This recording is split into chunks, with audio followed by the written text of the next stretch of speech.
ठीक है। नमस्कार बच्चों, कैसे हैं आप सब? बढ़िया एकदम। तो आइए हम आज से 11th क्लास का फिजिक्स स्टार्ट कर रहे हैं, जिसमें पहला चैप्टर हम पढ़ेंगे यूनिट एंड मेजरमेंट। इसकी बेटा 2 लेक्चर्स में बनाने वाला हूं, जिसमें पहला पार्ट यूनिट के बारे में पढ़ेंगे और दूसरा पार्ट डायमेंशनल एनालिसिस और सिग्निफिकेंट फिगर एंड एरर के बारे में हम पढ़ाई कर रहे होंगे। बेटा ये वीडियो आपके लिए आईआईटी जेईई की तैयारी करने के लिए भी इंपॉर्टेंट है, नीट की प्रिपरेशन करने के लिए भी इंपॉर्टेंट है, और आप अगर एमपी बोर्ड और सीबीएसई बोर्ड में तैयारी कर रहे हैं तो वो भी आपके लिए बहुत ज्यादा यूजफुल रहेगी। तो आइए कंटेंट पे चलते हैं। हम सबसे पहले हम पढ़ेंगे यूनिट एंड मेजरमेंट का पहला पार्ट, जिसमें हम पढ़ेंगे यूनिट्स के बारे में। इसमें फिजिकल क्वांटिटी क्या होती है, सिस्टम ऑफ यूनिट्स क्या होते हैं, एसआई यूनिट्स के बारे में पढ़ेंगे, क्वांटिटी अदर यूनिट्स वगैरह जो जितनी भी हैं वो सब चीजें हम पढ़ेंगे। तो चलिए स्टार्ट करते हैं, टॉपिक पे चलते हैं। बच्चों सबसे पहले हम समझते हैं फिजिकल क्वांटिटी क्या होती है। बेटा ऐसी क्वांटिटी जिन्हें हम मेजर कर सकते हैं उन्हें हम फिजिकल क्वांटिटी कहते हैं। ऐसी क्वांटिटी जिन्हें हम मेजर कर सकते हैं, the quantity which can be measured, जैसे लेंथ है, लेंथ को मेजर कर सकते हैं, टाइम को मेजर कर सकते हैं, डेंसिटी को मेजर कर सकते हैं, मास मेजर कर सकते हैं, everything which can be measured is known as the physical quantity. तो बेटा फिजिक्स में पूरी फिजिकल क्वांटिटी ही हमें पढ़ना है। 1 से लेके 14 तक के जितने भी चैप्टर्स हैं सब में बहुत सारी फिजिकल क्वांटिटी है। समथिंग हम 80 के करीबन फिजिकल क्वांटिटी टोटल पढ़ते हैं, जिसमें 55 के करीबन फिजिकल क्वांटिटी जो होती हैं सिर्फ 11th क्लास में हम पढ़ने को देखते हैं। तो चलिए हम फिजिकल क्वांटिटी पढ़ते हैं। एग्जांपल मास, टाइम, करंट, टेम्परेचर, ये सब फिजिकल क्वांटिटी होती है। बेटा फिजिकल क्वांटिटी 2 टाइप की होती हैं, स्टैंडर्डाइजेशन पे बेस्ड और नेचर पे बेस्ड। नेचर पे बेस्ड 2 तरह की फिजिकल क्वांटिटी है, स्केलर क्वांटिटी और वेक्टर क्वांटिटी। बेटा स्केलर क्वांटिटी वो होती है जिनके पास डायरेक्शन नहीं होती, और वेक्टर क्वांटिटी वो होती है जिनके पास डायरेक्शन होती है। इनको हम चैप्टर 3 में डिटेल में पढ़ेंगे। अभी हम पढ़ने वाले हैं सिर्फ क्लासिफिकेशन ऑफ फिजिकल क्वांटिटी में बेस क्वांटिटी, मतलब इनको हम फंडामेंटल क्वांटिटी भी कहते हैं, और सप्लीमेंट्री क्वांटिटीज, और उसके बाद पढ़ेंगे डिराइव्ड क्वांटिटी। तो आइए हम स्टार्ट करते हैं फंडामेंटल क्वांटिटी। बेटा ऐसी क्वांटिटी जो किसी पे डिपेंड नहीं करती उन्हें हम फंडामेंटल क्वांटिटी कहते हैं। फंडामेंटल क्वांटिटी जो किसी पे डिपेंड नहीं करती, these are the unique quantity which can not be depend on other quantity. Like 7 होती हैं, टोटल 7 होती हैं, length, mass, time, electric current, temperature, luminous intensity, amount of substance. ये 7 फंडामेंटल क्वांटिटी होती हैं, ये किसी पे डिपेंड नहीं करती। लेकिन बच्चों नेक्स्ट होती है डिराइव्ड क्वांटिटी, ऐसी क्वांटिटी जो फंडामेंटल से मिलके बनी होती है। ऐसी क्वांटिटी जो फंडामेंटल क्वांटिटी पे डिपेंड करती है उन्हें हम बोलते हैं डिराइव्ड क्वांटिटी। जैसे एरिया है, एरिया में बेटा लेंथ भी होता है और विड्थ भी होता है। वॉल्यूम है, वॉल्यूम में एरिया होता है, हाइट होती है, या हम बोले लेंथ होती है, विड्थ होती है और हाइट होती है। 3 फिजिकल क्वांटिटी होती है इसमें।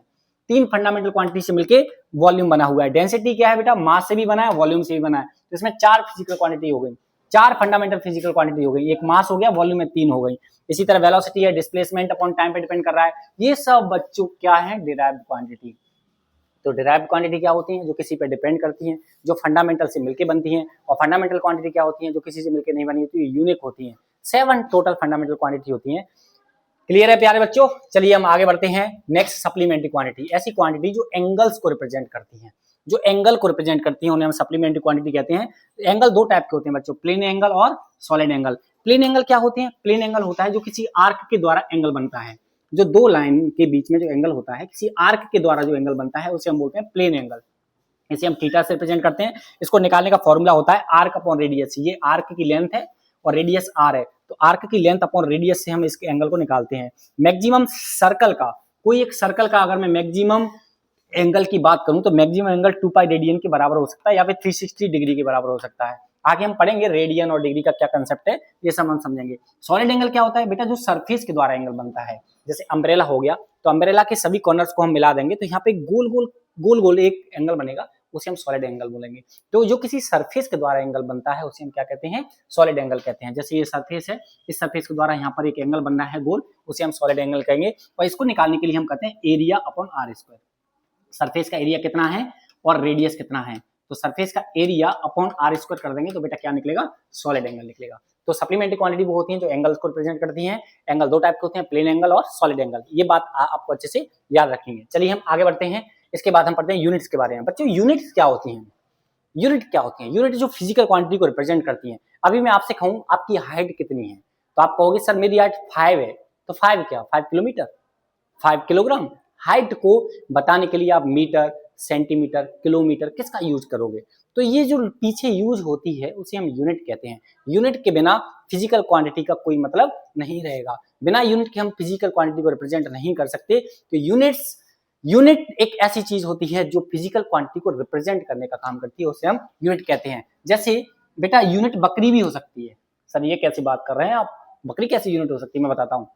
मैंने आपसे कहा कि बेटा एक हाथी का वजन, एक एलिफेंट का वजन 20 बकरी के बराबर है। इसका मतलब बकरी एलिफेंट के वजन को बताने के लिए एक यूनिट का काम कर रही है, समझे। इसी तरह जब ये बकरी इसके वजन को बताने के लिए एक यूनिट का काम कर रही है, इसी तरह टाइम को बताने के लिए सेकंड होता है। जैसे 1 सेकंड होता है, यहाँ पर मैंने लिखा 10 सेकंड, तो सेकंड यहाँ पे यूनिट है, 10 यहाँ पर न्यूमेरिकल वैल्यू है और टी यहाँ पर क्या है, फिजिकल क्वांटिटी। तो फिजिकल क्वांटिटी में दो चीजें होती है, एक न्यूमेरिकल वैल्यू होती है और एक यूनिट होती है। बिना यूनिट के फिजिकल क्वांटिटी को बता नहीं सकते, बिना यूनिट के फिजिकल क्वांटिटी का कोई अस्तित्व नहीं रहेगा। इसलिए प्यारे बच्चों हम यूनिट के बारे में पढ़ते हैं।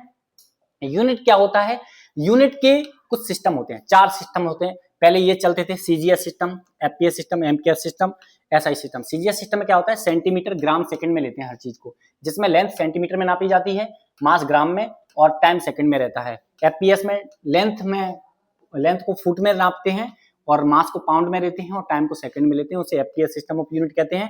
और बेटा एमकेएस सिस्टम होता है जिसमें लेंथ को मीटर में लिया जाता है, मास को किलोग्राम में लिया जाता है और टाइम को सेकंड में लिया जाता है। इस एमकेएस सिस्टम से ही बना SI system. It is the system international of units. ये इंटरनेशनल में चलता है बेटा, पूरे इंटरनेशनल में जो चलता है उसे हम क्या कहते हैं, एसआई सिस्टम कहते हैं। तो एसआई सिस्टम बहुत इंपॉर्टेंट है, एसआई सिस्टम ही आपके एग्जाम के लिए भी इंपॉर्टेंट है। हर जगह एसआई यूनिट्स आपको पता होना चाहिए। जनरली हमें सबकी एसआई यूनिट्स याद रखनी है बच्चों और एक सीजीएस यूनिट्स याद रखनी है। एसआई और सीजीएस, एसआई को सीजीएस में कन्वर्ट करना भी आपको आना चाहिए। चलिए हम फंडामेंटल क्वांटिटी, फंडामेंटल यूनिट्स की बात करते हैं। ये फंडामेंटल यूनिट्स हैं, सबकी एसआई यूनिट्स हम लिखेंगे। एसआई यूनिट में सबसे पहले फंडामेंटल क्वांटिटी की एसआई यूनिट पढ़ेंगे, फिर डिराइव्ड क्वांटिटी की एसआई यूनिट पढ़ेंगे, फिर सप्लीमेंट्री क्वांटिटी की एसआई यूनिट पढ़ेंगे। तो आइए हम स्टार्ट करते हैं फंडामेंटल क्वांटिटी की एसआई यूनिट। जैसे मास होता है, फंडामेंटल क्वांटिटी टोटल 7 होती है, इन 7 की पूरी एसआई यूनिट हमें पढ़नी है बेटा। तो देखिए जरा, मास की एसआई यूनिट क्या होती है, किलोग्राम। लेंथ की एसआई यूनिट क्या होती है, मीटर। टाइम की क्या होती है, सेकंड। करंट की क्या होती है, एम्पियर। टेम्परेचर की क्या होती है, केल्विन। अमाउंट ऑफ सब्सटेंस की होती है, मोल। और ल्यूमिनस इंटेंसिटी की होती है, कैंडेला। इस बात को आपको याद रखना है। चलिए सप्लीमेंट्री क्वांटिटी की एसआई यूनिट होती है बेटा, प्लेन एंगल की रेडियन होती है और सॉलिड एंगल की स्टेरेडियन होती है। इसको आपको याद रखना है। और कुछ डिराइव्ड क्वांटिटी भी हैं जिनकी आपको एसआई यूनिट याद रखनी है। जैसे एरिया है बेटा, अगर आपको फंडामेंटल क्वांटिटी की एसआई यूनिट याद है तो डिराइव क्वांटिटी की एसआई यूनिट आप निकाल सकते हैं, बस आपको फॉर्मूला पता होना चाहिए। जैसे कि एरिया का फॉर्मूला होता है लेंथ इंटू विड्थ, तो इसकी एसआई यूनिट हो जाएगी मीटर स्क्वायर, क्योंकि इसकी मीटर होती है, इसकी मीटर होती है, तो क्या हो जाएगा, मीटर स्क्वायर। इसी तरह वॉल्यूम का निकालना है, वॉल्यूम होता है एरिया इंटू हाइट, या हम लिख सकते हैं length into width into height. 3 है तो 3 लेंथ हो गई, तो क्या हो जाएगा बेटा, मीटर क्यूब हो जाएगा। इसी तरह वेलोसिटी की एसआई यूनिट निकालनी है। वेलोसिटी क्या होती है, डिस्प्लेसमेंट अपॉन टाइम। डिस्प्लेसमेंट की मीटर होती है और टाइम की सेकंड होती है, तो मीटर पर सेकंड हो जाएगा।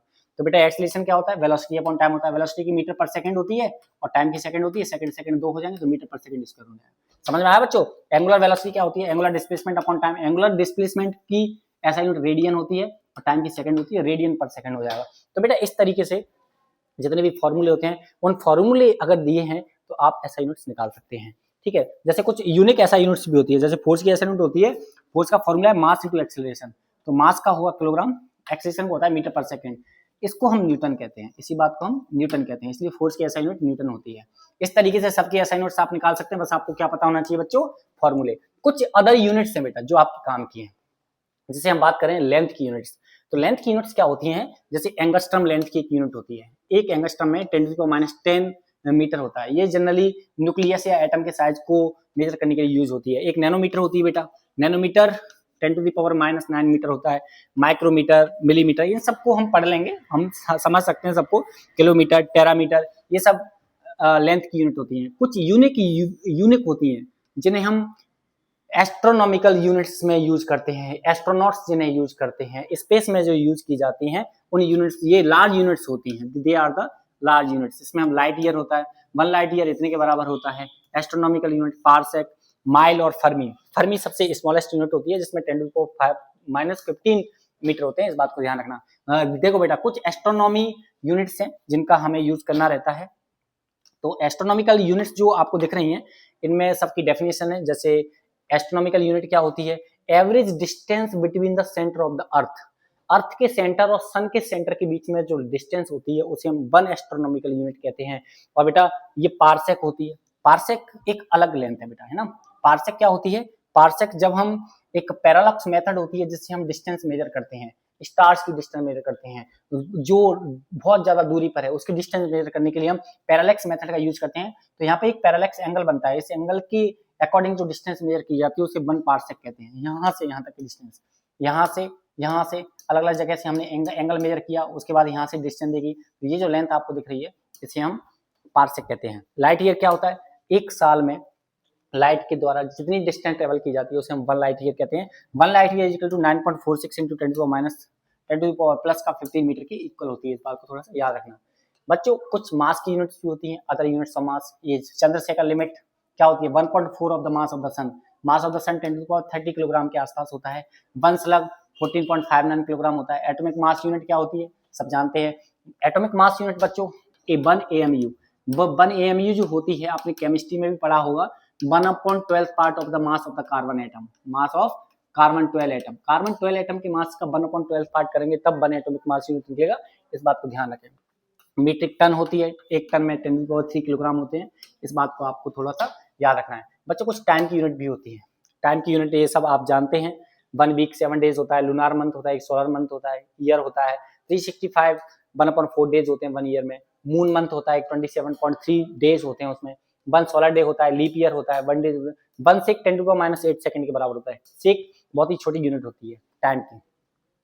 बच्चों ये कुछ टेम्परेचर की यूनिट्स होती हैं। टेम्परेचर की यूनिट्स 4 यूनिट्स होती हैं। C मतलब सेल्सियस, F मतलब फ़ारेनहाइट, R मतलब र्यूमर और K मतलब केल्विन। जब भी आप किसी को किसी यूनिट्स में कन्वर्ट करना चाहते हैं तो डायरेक्टली इस फॉर्मूले का यूज कर सकते हैं।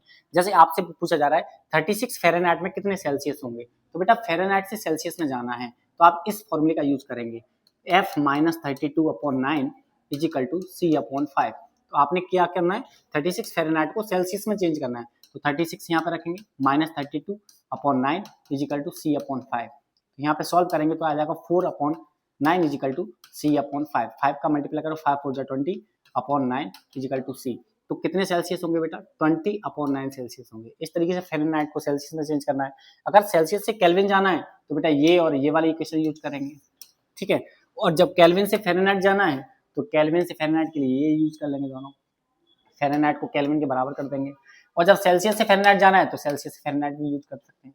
इस तरीके से हम यूनिट कन्वर्ट करते हैं टेम्परेचर की। टेम्परेचर की 4 यूनिट्स होती हैं, इनको आप बच्चों याद रखना। जनरली ये र्यूमर वाली यूनिट बहुत कम काम देती है, ये 3 यूनिट्स ज्यादा यूजफुल हैं, इनको थोड़ा सा आप लोग याद रख सकते हैं। चलिए एंगल्स की भी कुछ यूनिट्स होती हैं। बेटा देखो एंगल्स की ऐसा यूनिट रेडियन होती है। रेडियन को डिग्री में चेंज करना है तो एक रेडियन में π/180 डिग्री होते हैं। कितने होते हैं बच्चों? एक रेडियन इक्वल टू π/180 डिग्री और एक डिग्री में 180/π रेडियंस होते हैं। तो डिग्री से रेडियन, रेडियन से डिग्री कन्वर्ट करना आना चाहिए। जैसे 0 डिग्री है यहाँ पर, तो 0 से 180 डिग्री पहुंचे तो यहाँ पे पाई रेडियन घूम गए हम। पूरा राउंड लगा के आए तो 2 पाई रेडियन हो गए।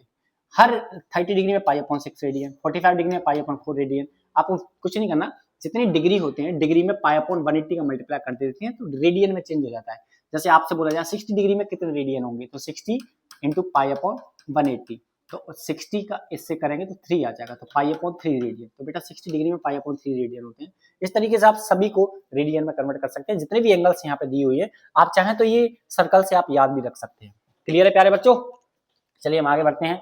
कुछ प्रीफिक्स सफिक्स होते हैं यहाँ पर, जैसे मैंने कहा डेसी, तो डेसी का यूज कहीं भी कर सकते हैं। डेसीमीटर हो सकता है, डेसी सेकंड हो सकता है, डेसी एम्पियर हो सकता है, कहीं भी इसका यूज कर सकते हैं। डेसी का मतलब होता है 10⁻⁻1, सेंटी का मतलब होता है 10⁻², तो इन सब का यूज होता है। तो ये बेटा आपको याद रखना है, deci, centi, milli, micro, nano, pico, femto, atto, ये सबसे लास्ट की होती है।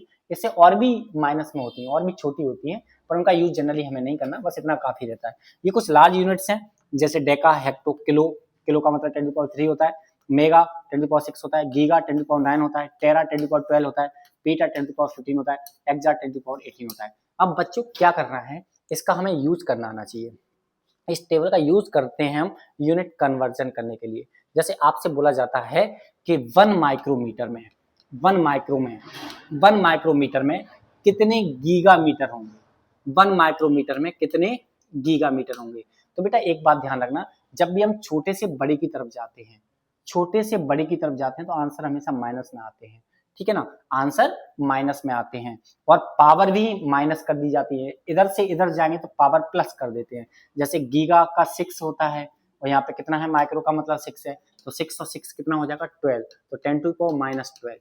पहली बात याद रखना है, छोटे से जब बड़े में जाते हैं तो पावर माइनस में आती है, और जब इधर से इधर जाए या इधर से इधर जाए तो पावर को प्लस करते हैं, इधर जाएं या इधर जाएं तो पावर को प्लस करते हैं। जब इस लाइन में ऊपर जा रहे हो तो पावर माइनस करते हैं, या नीचे जा रहे हो तब भी पावर माइनस करते हैं।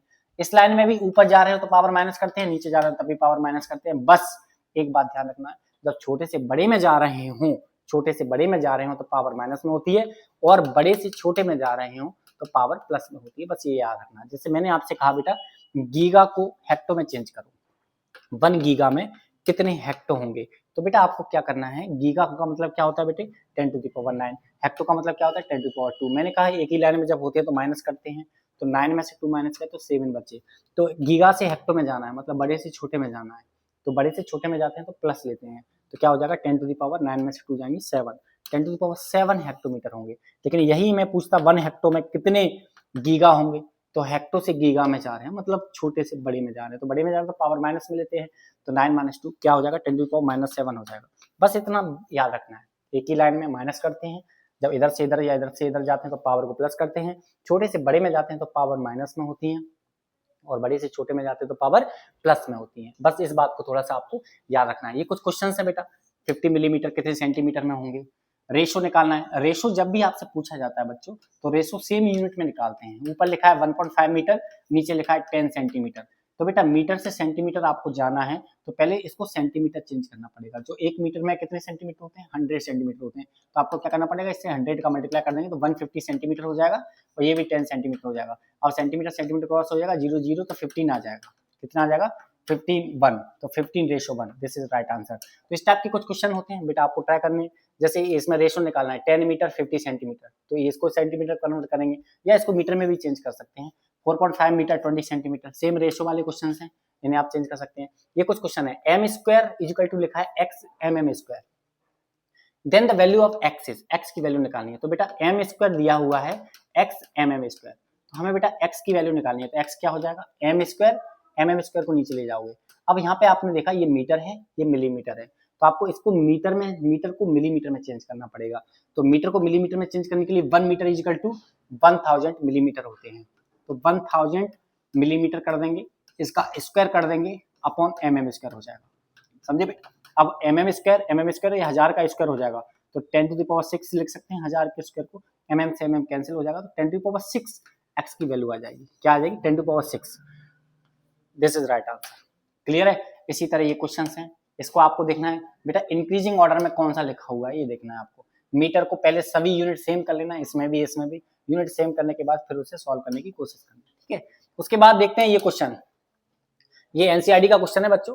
Volume of cube one side is 1 centimetre, एक साइड की वॉल्यूम निकालना है क्यूब का जिसका साइड 1 सेंटीमीटर है। तो एक क्यूब बनाया जिसका साइड बेटा क्या दिया हुआ है 1 सेंटीमीटर दिया हुआ है, तो इक्वल टू कितना मीटर क्यूब होगा, तो 1 सेंटीमीटर क्यूब को मीटर क्यूब में चेंज करना है। वॉल्यूम दिया हुआ है, तो वॉल्यूम हमेशा क्या होता है, वॉल्यूम होता है 1 सेंटीमीटर क्यूब, क्यूब में आता है वॉल्यूम। अब इसे मीटर में चेंज करना है, मीटर क्यूब में, तो बेटा सेंटीमीटर का मीटर क्यूब चेंज करना है, तो 1 सेंटीमीटर में कितने मीटर होंगे, छोटे से बड़े में जाना है। देखो जरा मैं बताता हूँ आपको, छोटे से बड़े में जाना है, देखो 1 metre is equal to 100 centimetre. जब छोटे से बड़े में जाते हैं तो पावर माइनस में लेते हैं, तो आप चाहें तो 100 को माइनस ले सकते हैं या 10 टू द पावर 2 को माइनस ले सकते हैं। तो 1 centimetre is equal to 10 to the power -2 metre हो जाएगा। और सेंटीमीटर से मीटर जाना है तो 10 टू द पावर -2 का मल्टीप्लाई कर देना है 1 के साथ, और वो भी क्यू हो रहा है तो क्यू कर देना है, तो क्यू करेंगे तो 3 टू द 6 हो जाएगा, 10 टू द पावर -6 कितना हो जाएगा प्यारे बच्चों, 10 to the power -6, 10 to the power -6 यहाँ पर आ जाएगा। तो वॉल्यूम जो होगा वो 10 to the power -6 metre cube के बराबर होगा, तो आप यहाँ 10 टू द पावर -6 लिख सकते हैं। Surface area of the solid cylinder of radius 2 centimetre and height 10 centimetre is equal to mm square. अब बेटा सरफेस एरिया सिलेंडर का पता होना चाहिए।